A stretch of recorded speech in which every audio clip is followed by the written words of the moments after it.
সেলফিন বা ইসলামী ব্যাংক থেকে কিভাবে টাকা ট্রান্সফার করবেন। তো চাইলে খুব সহজে আপনার নিজের অ্যাকাউন্টে অথবা বিকাশ নগদ যেকোনোভাবে ট্রান্সফার করতে পারবেন। তো সেলফিন থেকে কিভাবে সহজে আপনার এনপিএসবি এর মাধ্যমে সহজেই টাকা ট্রান্সফার করতে পারবেন অন্য যেকোনো ব্যাংকে অথবা বিকাশ নগদ রকেটে যেকোনোভাবে ট্রান্সফার করতে পারবেন। তো কিভাবে সেলফিনের মাধ্যমে টাকা ট্রান্সফার করবেন এই ভিডিওতে সম্পূর্ণভাবে দেখিয়ে দেব। যেকোনো ব্যাংকের সমস্যা হলে আপনারা এনপিএসবি এর মাধ্যমে সহজেই টাকাটা ট্রান্সফার করতে পারবেন যেকোনো অ্যামাউন্ট। তো এখানে দেখতে পাবেন যে প্রথমত আপনি সেলফিন থেকে ইসলামী ব্যাংকের সেলফিন থেকে ট্রান্সফার করে সম্পূর্ণভাবে দেখিয়ে দেব। তো এর জন্য প্রথমত আপনাদের সেলফিন অ্যাপসে চলে আসবেন অথবা ইসলামী ব্যাংকের অ্যাপস গুলোতে চলে আসবেন। তো মোবাইল অ্যাপসে চলে আসার পর এখানে প্রথমত ফান্ড ট্রান্সফার অপশন দেখতে পাবেন। ফান্ড ট্রান্সফার অপশনে ক্লিক করে দেবেন। ফান্ড ট্রান্সফারে ক্লিক করে দেওয়ার পর এখান থেকে বিকাশ নগদ রকেট এগুলোতে বর্তমানে যে সমস্যাটা হচ্ছে, তো বিকাশ নগদে ক্লিক করে এখানে নাম্বার দিলে আপনাদের মেইনটেনেন্স দেখাচ্ছে। এরকম দেখাচ্ছে transaction not available right now do to maintenance. তো এরকম যাদের দেখাচ্ছে তো এটা কিভাবে সলভ করবেন। তো এটার জন্য আপনাদের যে কাজটা এখানে ট্রান্সফার করার সহজ মাধ্যম হলো এনপিএসবি।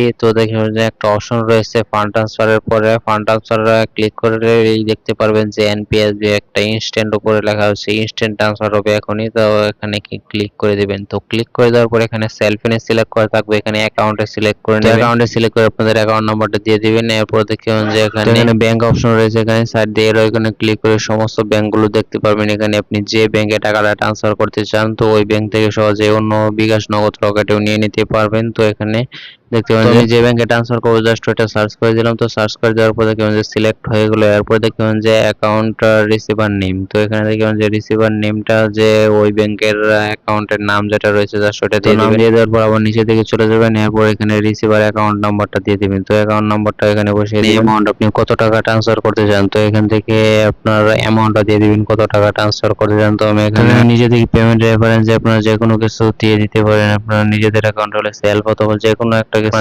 সেলফিনের পিন নাম্বারটা দিয়ে জাস্ট সাবমিটে ক্লিক করে দেবেন। তো সাবমিটে ক্লিক করে দেওয়ার পর দেখবেন যে একটা কোড চলে আসবে আপনাদের। কোডটি বসিয়ে আপনাদের সেলফিন থেকে সহজেই টাকাটা ট্রান্সফার করে নিতে পারবেন। তো এই নিয়মটি ফলো করে সহজেই সেলফিন থেকে অথবা ইসলামী ব্যাংকের যে কোনো অ্যাকাউন্ট থেকে আপনারা এনপিএসবি এর মাধ্যমে যে কোনো ব্যাংক অ্যাকাউন্টে টাকা ট্রান্সফার করতে পারেন। এখান থেকে বিকাশ নগদেও সহজেই ট্রান্সফার করতে পারেন। তো যারা ভিডিওটি দেখছেন তারা অবশ্যই ভিডিওতে একটা লাইক করে চ্যানেলটি সাবস্ক্রাইব করে রাখুন। সকলকে ধন্যবাদ সম্পূর্ণ ভিডিওটি দেখার জন্য।